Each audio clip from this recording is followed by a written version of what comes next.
안녕하십니까. 하이유에스케이TV 파워 인터뷰 김성환입니다. 오늘은 이번에 새롭게 출범하는 제19개 민주평통 워싱턴 협의회 이재수 회장을 모셨습니다. 중요한 시기에 무거운 중책을 맡은 이 회장으로부터 포부를 들어보도록 하겠습니다.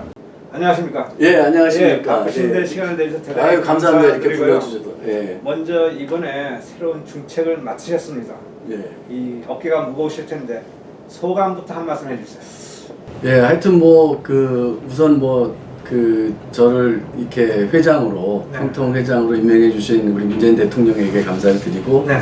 또 저를 이렇게 같이 네. 함께 활동하도록 네. 이렇게 함께 해주신 우리 자문위원, 한 네. 120명 자문위원께 감사를 드립니다. 네. 중요한 시기라고 하는데, 우리 민족사에서 안 중요한 시기가 없었던 건데, 그렇죠. 특별히 2019년, 네. 2020년이 굉장히 중요한 시기라서 사실 어깨도 무겁고, 네. 또 이 중요한 시기에 어떤 역할을 할 것인가에 대한 고민도 네. 굉장히 많습니다. 네. 하지만 18기 때 네. 간사 역할을 하면서 동포사회와 함께 네. 활동을 해왔고, 그러한 경험들을 좀 살려서 19기에는 좀 더 네. 한인사회와 더 가까워지고, 또 평화통일의 역할을 할 수 있는 그런 그 임무를 그렇죠. 잘 수행해 보도록 하겠습니다. 네, 이 회장님 하면은 많은 사람들은 알겠지만 그 옛날부터 우리 그 자유와 민주화 이러한 그 운동을 위해서 투쟁을 좀 강력하게 한 사람으로 알고 있거든요. 네. 그런데 옛날에 민주평통 하면은 주로 뭐 이렇게 좀 온화한 또 뭐 중도적인 네. 또 그러한 분들이 많이 이제 민주평통에 들어가시는데 왜 민주평통을 들어가셔서 활동하시게 되셨어요? 글쎄, 제가 18기에 들어오게 된 결정적인 이유는 이제 그 한국의 촛불혁명으로 네네. 문재인 정부가 탄생을 했고, 네. 그래서 문재인 정부의 통일 정책이 제가 해왔던 그런 네. 활동과 맥이 닿았다고 생각을 해가지고 평통 활동을 좀 해봐야겠다라는 생각을 가지고 참여를 하게 됐습니다. 네, 아시겠지만 이 워싱턴에서 간사 하셨다가 이 회장 자리에 올라가신 분들이 없거든요. 그래요? 그러니까 어찌 보면 최초의 그 기록을 남기셨는데 네. 18기에 비해서 이번 19기에 가장 큰 변화를 꼽으라면 어떤 점들을 꼽을 수 있습니까?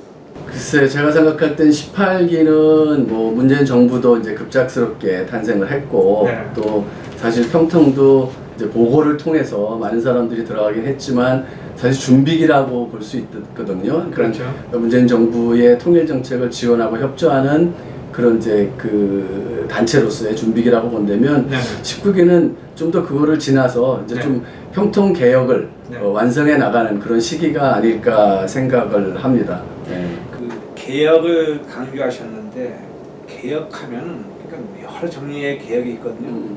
그래도 어떠한 개혁이 가장 필요하다고 보십니까?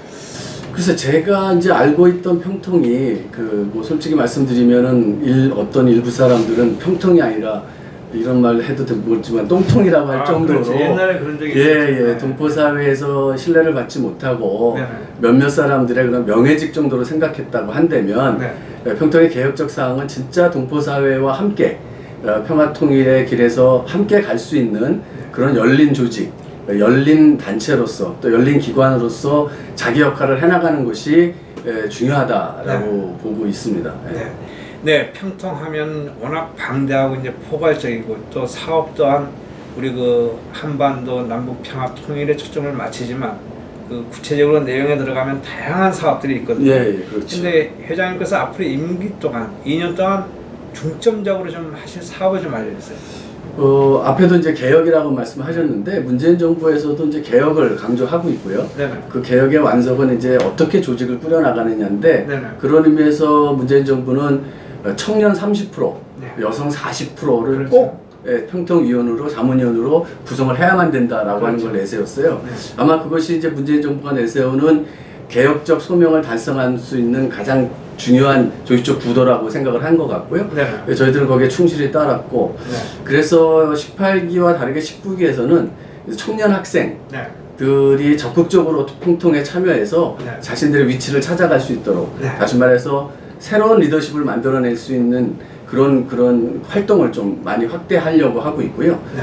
또 하나는 우리가 개혁하면 그렇죠. 무슨 보수와 진보 사이에서 진보적이라고 네. 하는 걸로 이제 얘기를 많이 하는데, 네. 그런 것이 아니라 평통 본연의 역할인 네. 평화 통일을 향한 길에 우리 그 많은 우리 해외에 있는 한인들과 함께 호흡을 맞추고 그분들을 함께 이 평화 통일의 길에 함께 나설 수 있게 하는 네. 이것이 사실은 평통 개혁의 가장 중요한 점이라 생각합니다. 그래서 이 두 부분을 네. 저는 생각을 하고 있습니다. 아 그렇군요. 이 평통하면은 회장님께서 잘 아시겠지만 이 뿌리를 아셔야 됩니다. 네, 맞아요. 그게 원래 이 뿌리가 그 옛날 그 전두환 정권 때 예, 맞습니다. 총일 주체 그 국민회의라고 예, 그 사실은 대통령 거석이었거든요. 네, 맞아요. 그게 지금 평통으로 바뀌었습니다. 그래서 이 특히 우리 동포사회 일각에서는 평통의 역할에 대해서 좀 회의적인 시각을 가진 사람들도 맞아요. 상당히 많이 있는데 이 점에 대해서는 어떻게 생각하세요? 그게 이제 문재인 정부가 평통에 원하는 네. 개혁입니다. 네. 그러니까 평통이 가지고 있는 자기 본연의 사명을 충실히 각 지역에서 이행해 나갈 때 네. 동포사회로부터도 인정을 받고 또 평화 통일에도 도움이 되는 네. 그런 조직이 된다고 생각하는데 말씀하신 대로 이제 태생적 한계를 가지고 있잖아요. 그렇죠. 평통 사무처 가보셨는지 모르지만 가봤습니다. 남산 바로 밑에 네, 딱 그렇죠. 있습니다. 네.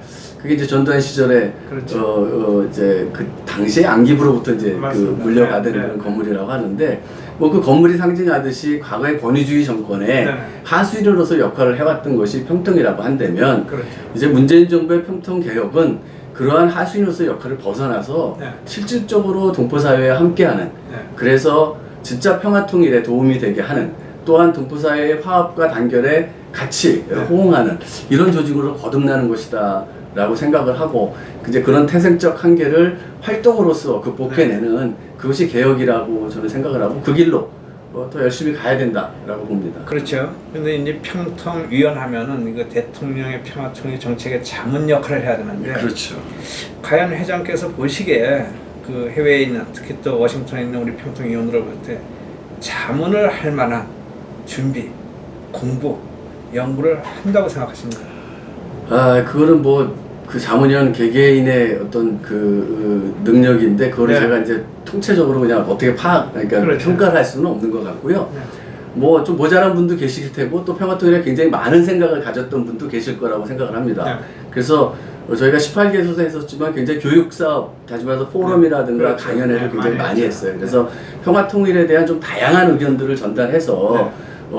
그 자문위원들로 하여금 네. 그거를 이제 좀 이렇게 학습받게 하는 그런 네. 효과를 가지려고 했는데 뭐 19개도 마찬가지라고 생각합니다. 그런 그 강연회나 포럼들을 좀 자주 열어가지고 네. 뭐 자문위원뿐만이 아니라 동포사회에도 이런 다양한 의견들이 존재하고 있구나 평화통일에 그렇죠. 또 평화통일을 가는 길에 사실 목표는 같지 않습니까? 그렇죠. 과정에서 좀 차이가 있을 뿐이지 맞습니다. 그래서 그거를 가기 위해서 우리도 무슨 역할을 할 수 있겠구나라고 하는 어떤 그 자신감 또는 네. 책임감 같은 거를 만들어내도록 뭐 노력해 보려고 생각을 네. 합니다.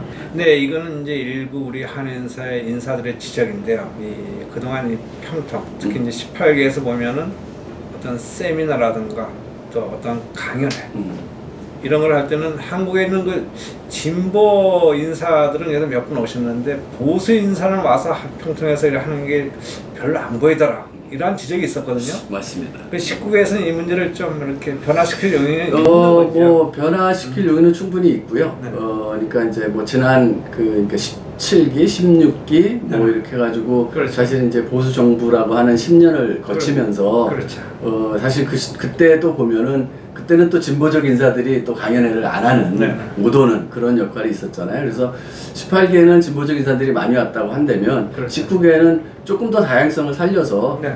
그런 부분들은 저희들이 생각을 하고 있습니다. 네.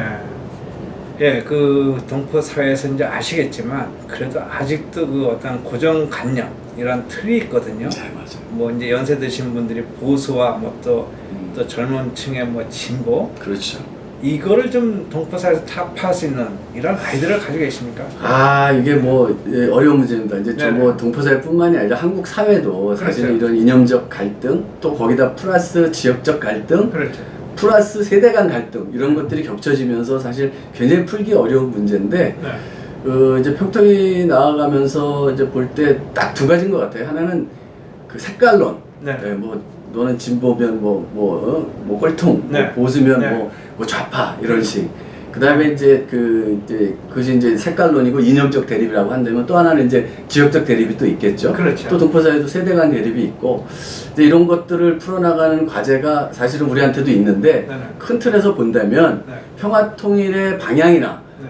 이런 목표를 분명하게 세우고 그 길로 온전히 잘 진짜 이 대중들과 함께 잘 나갈 때 사실 그런 이념적 대립, 네. 무슨 뭐 지역적 색채 또는 뭐 세대 간 갈등 그렇죠. 이런 것들도 그 활동 속에서 해결되지 않을까 저는 생각을 합니다. 그래서 네. 사실 뭐 한국 정부도 해결하지 못하는 일을 민주평통 워싱턴 협의회가 해결할 수 있다고 장담은 못하지만 우리가 한번 열심히 네. 해보려고 노력하겠습니다. 네, 그래서 이제 한국 정부가 못하는 일을 워싱턴 평통이 한다면은 아마 얼마만큼 이 워싱턴 동포 사회를 빛나게 만드는 것이 아닐까. 예, 맞습니다. 네, 조금 전에 회장님께서도 강조를 하셨지만 이번 19기 구성은 여성, 젊음, 또 다양성, 전문성 이러한 것이 아우러진 그러한 조직이라고 말씀하셨거든요. 네. 과연 이 워싱턴 협의회도 그러한 것이 잘 적용됐다고 보십니까?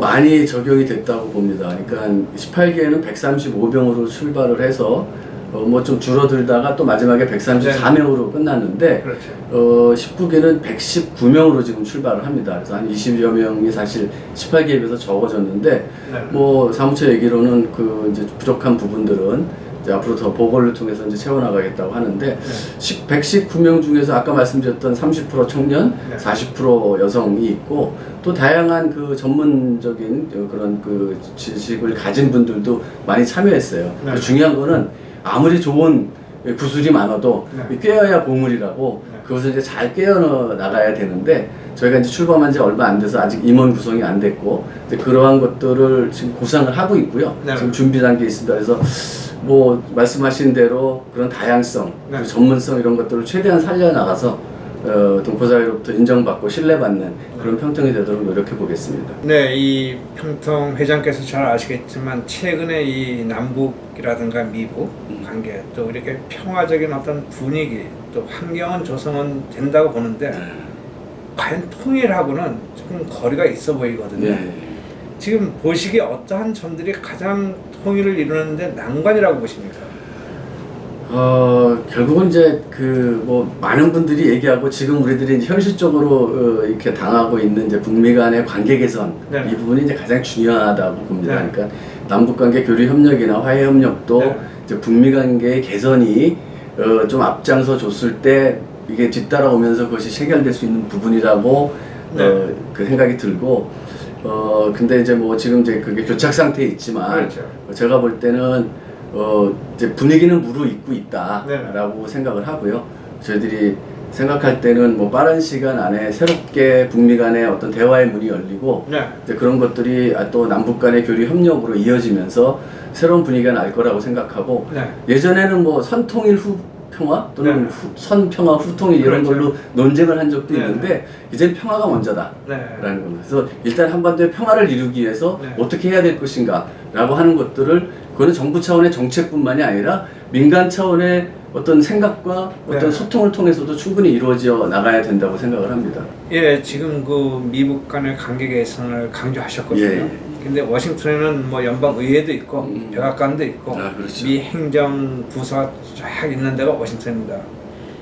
하면 워싱턴 평통으로서 그 주류 사회의 그러한 어떤 관계 개선을 위해서 노력하실 그러한 뭐 계획, 생각을 가지고 있는 건 있는 거죠. 그렇죠. 네. 저희 18기에서도 뭐 국회 방문도 네.